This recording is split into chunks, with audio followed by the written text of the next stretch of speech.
తాండవం వీటికి వచ్చేసరికి వారి అవసరం ఎక్కువ పడుద్దండి పడింది. సో ఆ విధంగా తమన్ గారికి చెప్పి అఖండ పార్ట్ 1 అహింసా పరమోధర్మ గురించి చెప్తారు. అవునండి. కానీ అసలు ధర్మాన్ని పాటించాలంటే ఎంత హింసైనా చేయొచ్చు అనే 2 లైన్ దాస్తారు అందరూ. ధర్మహింస తదైవ ఇది పార్ట్ 2. ఇది పార్ట్ 2 కదా.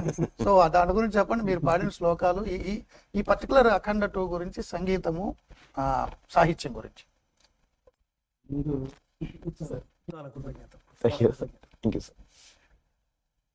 రెండవది ఏంటంటే ఆడియన్స్కి ఒకరి మీద ప్రేమ కానీ, ఒకరి మీద ద్వేషం కానీ, అభిమానం కానీ ఉంది.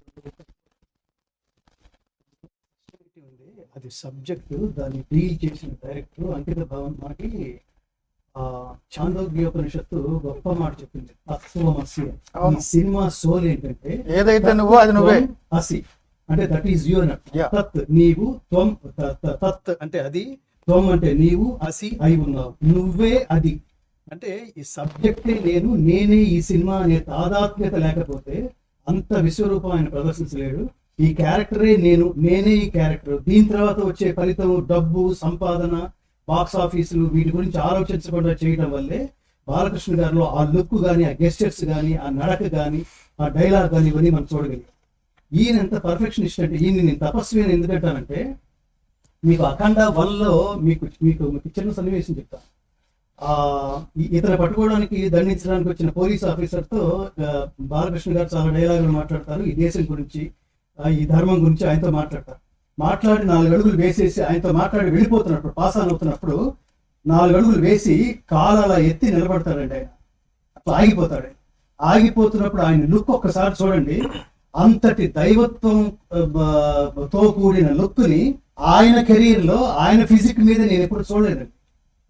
నేను ఏమంటానంటే, సినిమా చూసి వచ్చిన తర్వాత మీరు బిగినింగ్ లో అన్నారు చూడండి, బాలకృష్ణ గారు ఆయన క్యారెక్టర్, ఆయన నడక, ఆయన డైలాగు, దాంతో ఆయన మేబీ ఎక్కడో కొన్ని చోట్ల ఫిక్స్ అయిపోయి కూడా ఉండొచ్చు.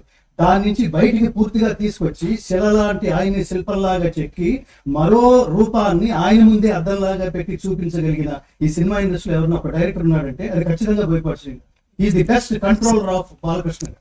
ఎందుకంటే నాకు వీళ్ళతో అవసరాలు ఉండి మాట్లాడలేదు. ఎక్కడ వీళ్ళలో ఎక్కడ ప్లస్ ఉంది, లేదా ఎక్కడ చిన్నపాటి ఇది ఇగ్నోర్ చేస్తే బాగుండేది, ఇది కంటిన్యూ చేయకుండా ఉంటే బాగుండేది, ఇవన్నీ ఖచ్చితంగా పట్టుకుని ఆయన్ని ఆ స్థాయిలో, అంటే మనిషి నుంచి మనిషి స్థాయిలో, మామూలుగా ఉన్న స్థితి నుంచి దైవత్వ స్థితికి తీసుకువెళ్లే స్థాయిలో ఆయన్ని ఈ సినిమాలో నిలబెట్టగలగటం అన్నది నేను ముందు మీకు చేతులు జోడించి నమస్కారం చేస్తున్నాను. ఇంకొకటి ఏమిటంటే, నేను మూర్తి గారు ఈ సందర్భంగా నేను మిమ్మల్ని కూడా అప్రిషియేట్ చేస్తాను. ఇది యాక్చువల్గా ఈ సినిమాకి 2 కళ్ళు లాంటి పాయింట్స్ ఏంటో తెలుసా? దేశభక్తి, దైవభక్తి. మిగతా 2 పాయింట్స్ ఏంటో తెలుసా? కర్తవ్య నిష్ఠ, నిష్కామ కర్మ. ఇది ప్రతి ఒక్క యూత్ ఆచరించితే, పుట్టిన ప్రతి మనిషి ఆచరించితే వలసి. దేశభక్తి అంటే ఈ దేశంలో పుట్టినందుకు నా కంట్రిబ్యూషన్ ఏమిటని ఆలోచించగలగటమే దేశభక్తి. దైవభక్తి ఏమిటంటే, నీకు ఎంత అంగబలం ఉన్నా, ఎంత అర్ధబలం ఉన్నా, దైవబలం లేకపోతే మనం సంపూర్ణమైన విజయాలను సాధించలేము. ఎందుకంటే ఇది 50 సంవత్సరాల క్రితం మీరు ప్లాన్ చేసిన సబ్జెక్ట్ కాదు ఇది. కొన్ని మనం ప్లాన్ చేస్తాం, కొన్ని దైవం ప్లాన్ చేస్తాడు, ఒక ఇన్స్ట్రుమెంట్ లాగా వాడతాడు. నేను అది ఖచ్చితంగా భగవద్గీత అంతా పూర్తయిన తర్వాత నేను రియలైజ్ అయ్యాను, స్వామి ఇది దైవం ఎంచుకున్న వాడిని తప్ప ఇది అసలు మానవ మాత్రుడు వల్ల సాధ్యం కాదని. కష్టమంతా నాకు తెలుసు. నేను అనేక నేను ఆత్మహత్య చేసుకోవడానికి ప్రయత్నించాను స్వామి. నేను నిలబడ్డానంటే పరమాత్మే, ఈ సంకల్పం పరమాత్మే. వాడు పెట్టిన వాడు ఎందుకు దీన్ని ముందుకు తీసుకెళ్ళడు? నేను మీకు కానీ, మీ యూనిట్ కానీ, మీ ప్రొడ్యూసర్స్ కానీ నేను చెప్పేది ఏంటంటే, మనం ఎంత కష్టపడ్డామో దీనికి తగిన ఫలితం వస్తుందా రాదనే డౌట్ వద్దు. ఎందుకంటే మీరు దైవం మీద భారం వేశారు. దీని కాన్సెప్టే, మీరు కృష్ణుడు నమ్మారు కదా, ఆయన ఇచ్చే స్టేట్మెంట్ నమే భక్త ప్రణశ్యతి, నా భక్తుడికి ఎన్నటికీ నాశనం లేదని తెలుసుకో అర్జున. యతో గావస్తతో ధర్మ, యతో ధర్మస్తతో కృష్ణ, యతో కృష్ణస్తతో జయ.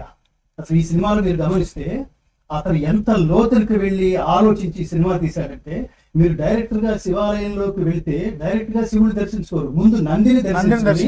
2 వేళ్లు పెట్టుకుని నంది నుంచి మీరు శివుని చూస్తారు. ఈ సినిమాలో కూడా నంది ఎంట్రీతో సినిమా ప్రారంభం అవుతుంది, తర్వాత శివుడు, స్టడీ చేశారు. ఇవన్నీ డీటెయిల్స్ అంటే మీరు శివుడికి ఏమైనా చెప్పాలంటే నంది చెవులో చెప్పాలి. శివుడిని నంది చెవుల్లో చూడాలి. వెళ్ళిపోయే ముందు చండీశ్వరుడికి చప్పట్లు కొట్టి వెళ్తున్నాను, ప్రసాదం పట్టుకెళ్తున్నాను అని చెప్పాలి.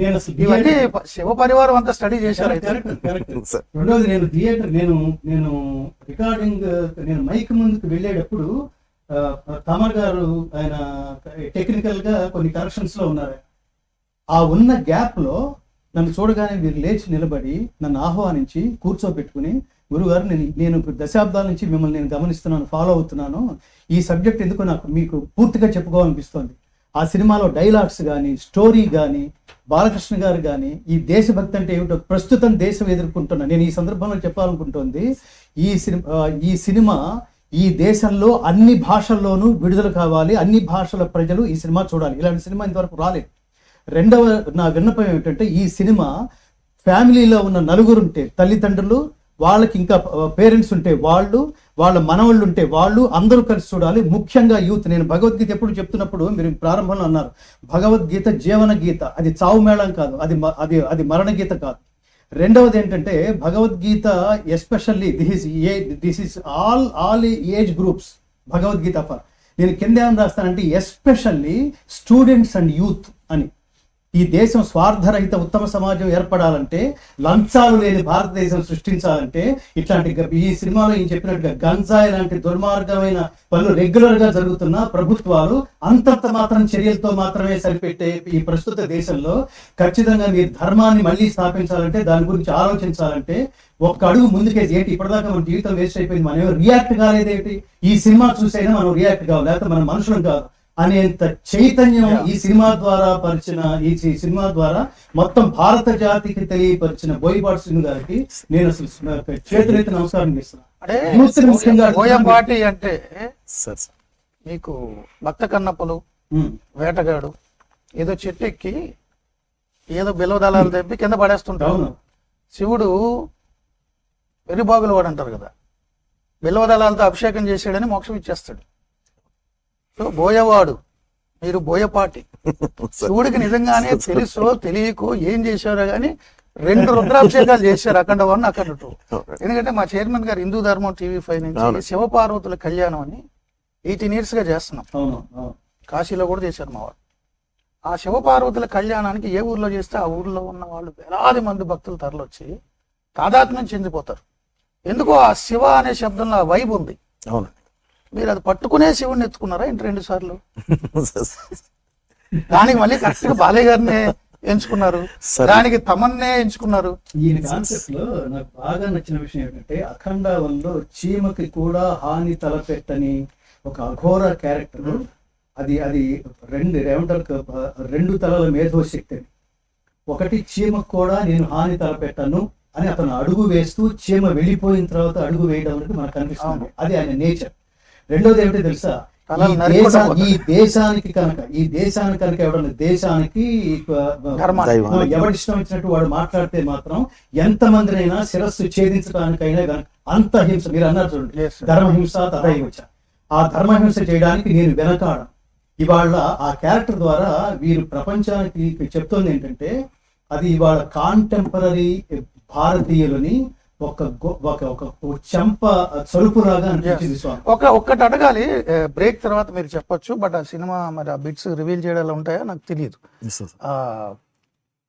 తల్లి అంత్యక్రియలకి తను ఉంటే తప్ప, అఖండ ఉంటే తప్ప నా కట్టె కాలడానికి లేదు అన్నప్పుడు, అతనేమో హిమాలయాల్లో ఇరుక్కుపోయినప్పుడు యుద్ధంలో, సో నేరుగా భగవంతుడు వచ్చి తల్లికి అంత్యక్రియలు చేస్తాడనే ఆ కాన్సెప్ట్ ఉంది కదా, సో దాని స్ఫూర్తి ఏంటి, అది ఎట్లా మీరు రాసుకున్నారు? చిన్న బ్రేక్ తర్వాత. అలాగే.